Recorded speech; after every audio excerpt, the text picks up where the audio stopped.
Sister Ida, at your service. We are still continuing with injustices in the Old Testament. We looked at the church history, but today let us look at injustices in the Old Testament. In the previous lesson, we discussed how justice was understood in the Old Testament, but we said that not everything was good. Some unfairness was seen in the Old Testament. Now, let us discuss which injustices were experienced by God's people in the times of the Old Testament. The question is open. So you're supposed to open from Genesis chapter 1 up to the book of Malachi. Involve all those books that I have not mentioned to find out how unjust were the people treated in the Old Testament. Let us look at the first injustice suffered by these people, forced labor. Kings like Solomon forced the Israelites to provide forced labor.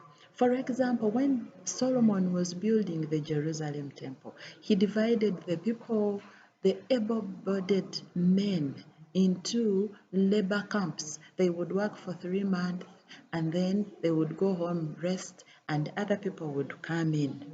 Even the same thing happened when he was building his palace, which he built for more than 13 years. We are seeing the Israelites subjected to an injustice of overtaxation. For example, King Solomon and David, they wanted to find money to cater for their administration, talk about the military, and all this was unfair to the children of Israel. The Israelites suffered another injustice of enslavement in the Egyptian way of life when they were taken to Egypt to serve as slaves. This was uncalled for. They built the beautiful tombs that we see in Egypt that attract so many tourists, and this was an injustice. They worked day and night. This was an injustice to the children of Israel while they were in Egypt. The corruption and bribery among the Israelites was an injustice, and we are seeing God sending Prophet Amos to condemn this act.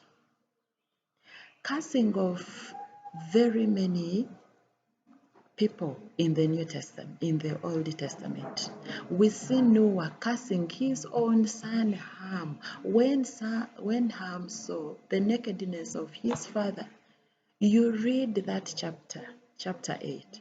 When Noah became drunk in the book of Genesis, then his son came in and saw him naked. So he went out laughing and he called his brothers Shem and so all this did not go well with Noah after realizing when he became sober and he got to know that Ham looked at his nakedness. He ended up cursing him. That was an injustice because even drinking alcohol was forbidden by God to his people in the Old Testament.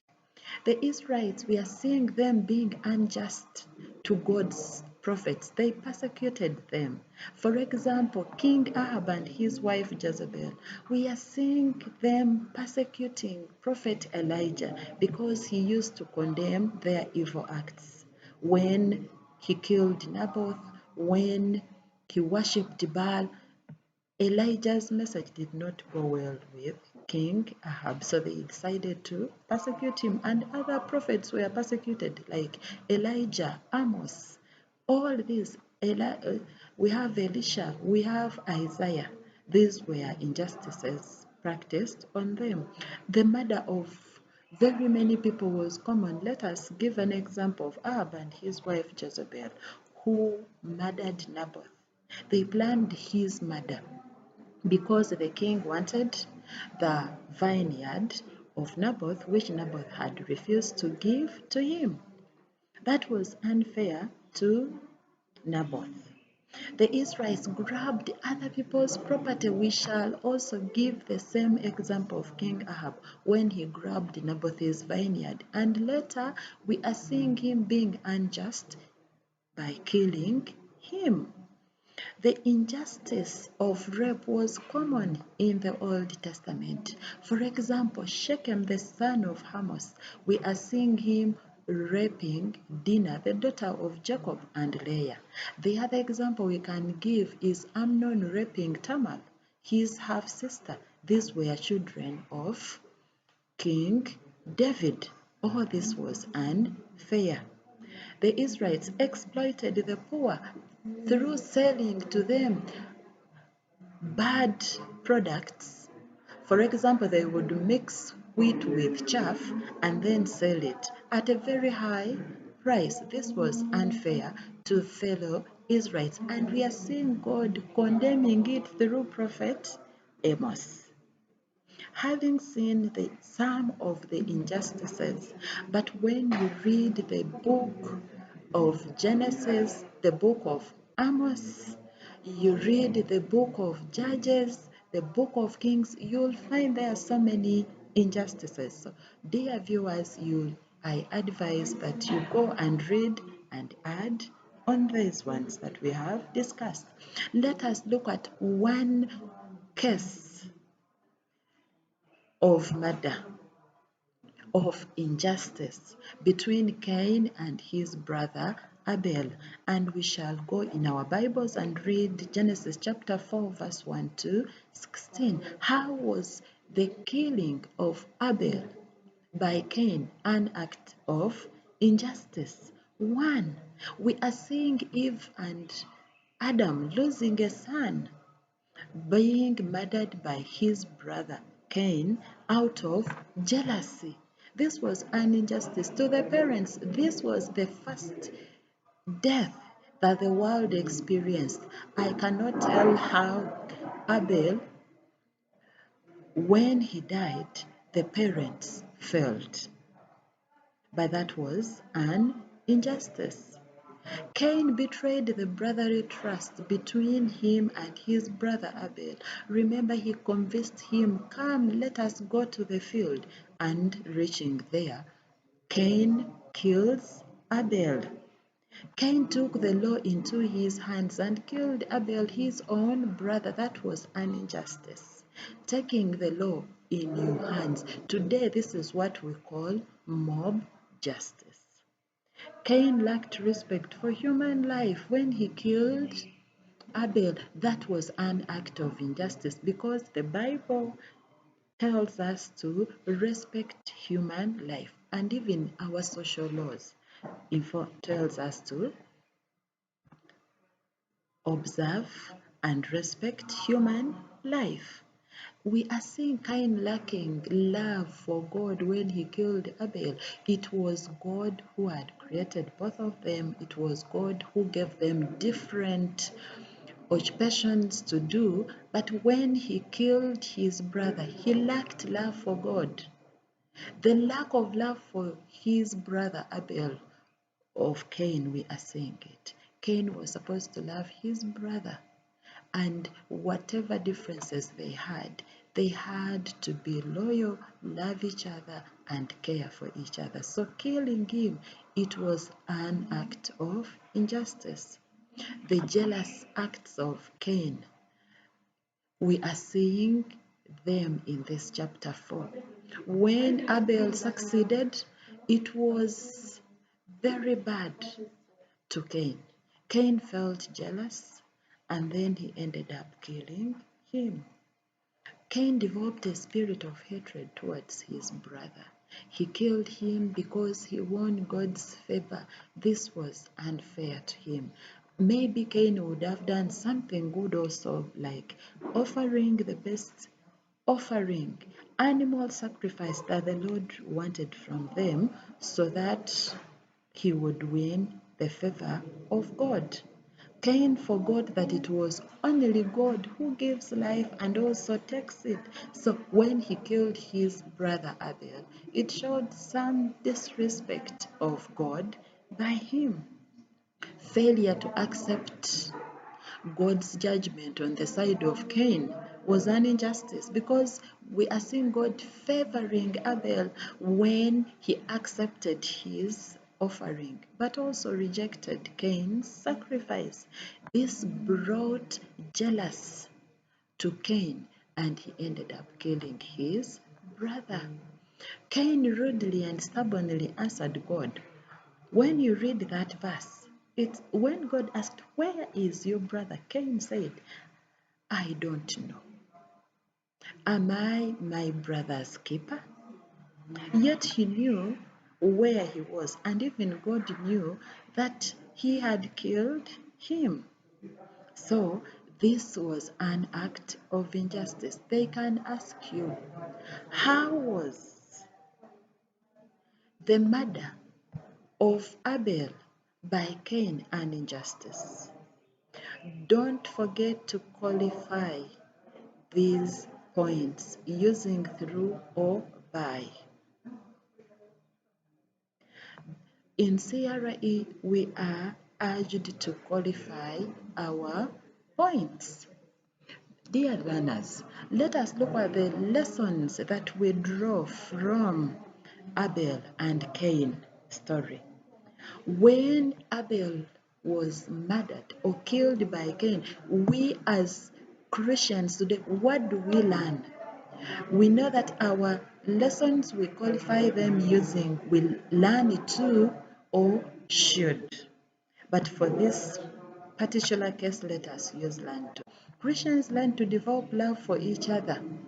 Unlike Cain, if Cain had love for his brother, he would not have felt that hatred and jealous, which led him to murder him.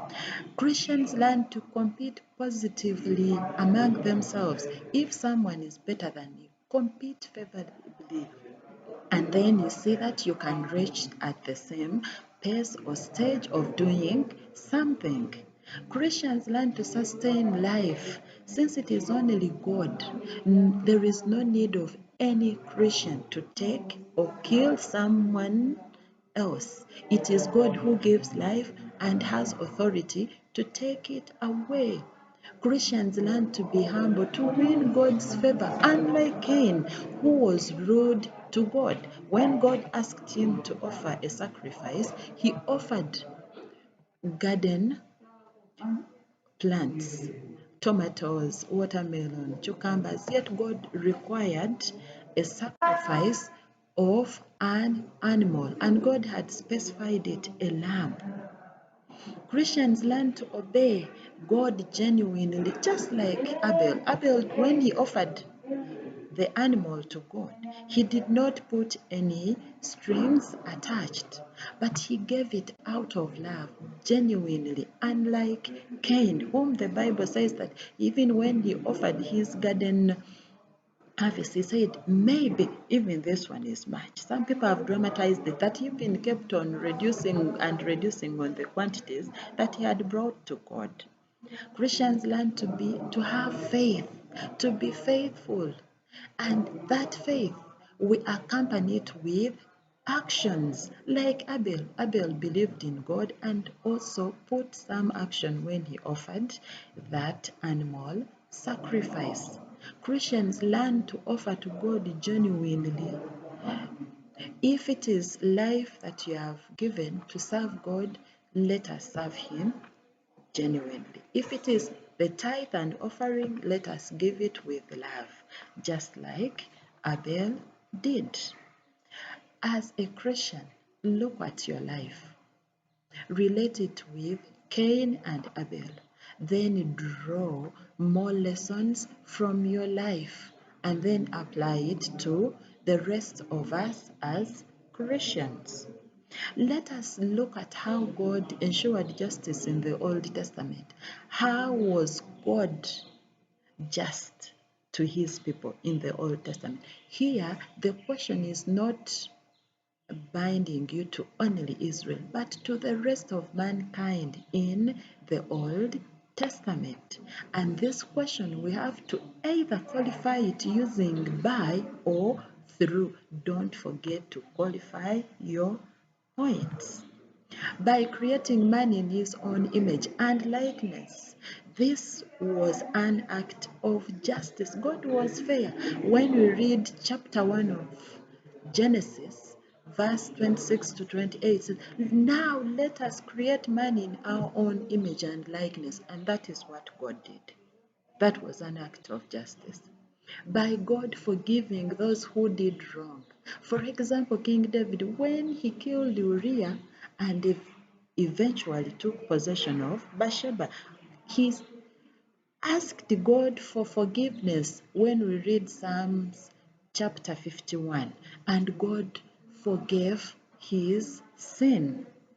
By giving man all the resources to enjoy, God said, go multiply, fill the world, and bring it under control. All the resources that we are using were given to us by God, and that was an act of justice.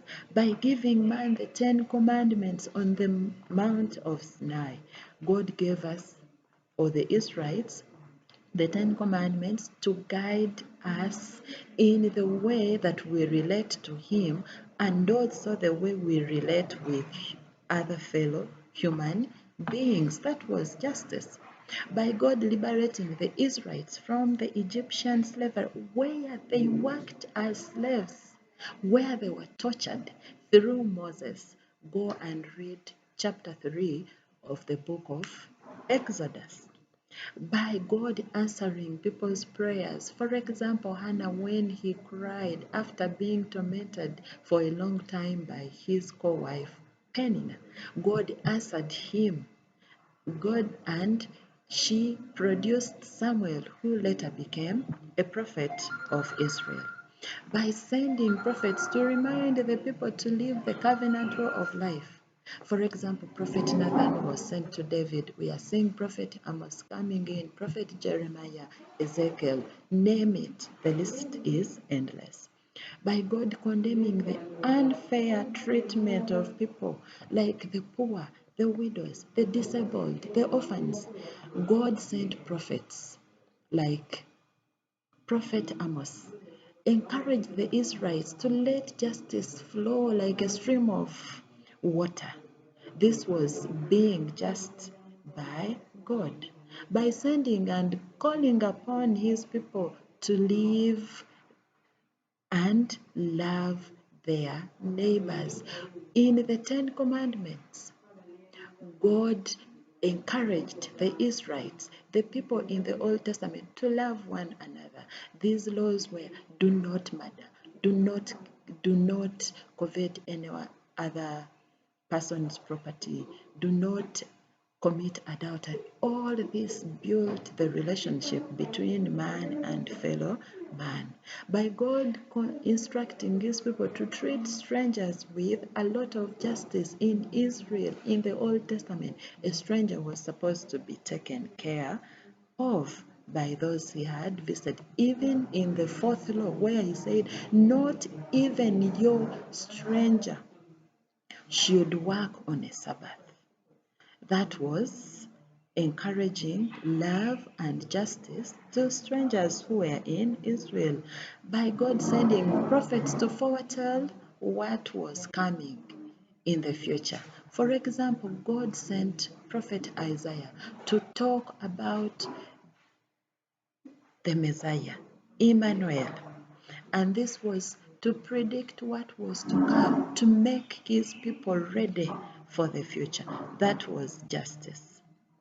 In CRE, I told you, if you choose a qualifier, it has to be 1 for all the points that you raise. Don't say it is becoming monotonous. If you decide to use by, apply it to all points. If you decide to use through for this question, it is only through. Do not interchange them. Having discussed all that, let us look at the assignment that I expect you to do. Write your findings in your notebooks. explain the forms of injustices that were condemned by the prophets of Israel, and kindly attach an injustice to a relevant prophet. If you talk about Elijah, what did Elijah condemn? If you talk about Isaiah, what did Isaiah condemn? Just like that. And please, the injustices that these prophets condemned were so many. Do not only bring one injustice and tie it to so many prophets. You lose your marks. For more information, please visit the link below to find out more information and discussions. You can even raise your views to my email as I gave it to you in the first. Stay safe, be blessed. Don't forget to pray. May the good Lord bless you.